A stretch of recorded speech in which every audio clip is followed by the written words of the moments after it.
मुंबईची चैत्यभूमी ही एक ऊर्जा देणारी भूमी आहे। बाबासाहेब म्हणजे अन्यायाविरोधात पेटून उठणारी मशाल असं वक्तव्य राज्याचे उपमुख्यमंत्री सुनेत्रा पवार यांनी केलं आहे।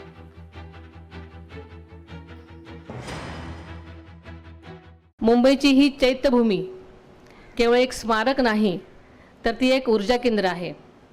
दरवर्षी इथे येणारा भीम अनुयायी हा डॉक्टर बाबासाहेबांच्या विचारांची मशाल मनात घेऊनच येतो।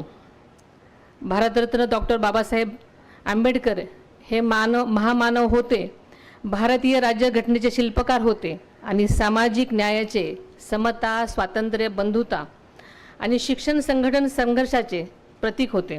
आज लाखो करोडो लोकांना स्वाभिमानाने जगता येत आहे।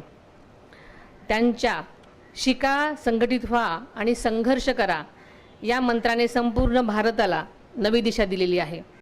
उपमुख्यमंत्री एकनाथ शिंदे यांनी डॉक्टर बाबासाहेब आंबेडकर यांना चैत्यभूमीवर दाखल होत अभिवादन केले।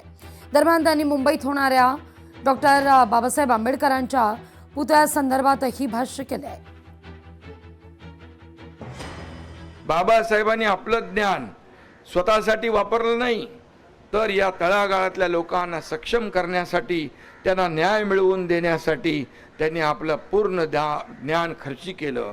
आणि म्हणून त्यांचा विचार हाच आमच्या सरकारचा DNA आहे असं मी म्हटलं तर वावगं ठरणार नाही।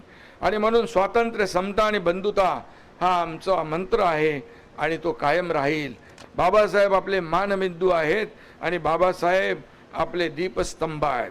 2047 पर्यंत भारत जगातला एक शक्तिशाली देश करण्याचा निर्धार आपल्या प्रधानमंत्री महोदयांनी केला आहे आणि त्याप्रमाणे मोदीजी सांगतात त्याप्रमाणे देशाला तिथपर्यंत नेण्याची ताकद या आपल्या घटनेमध्ये आहे।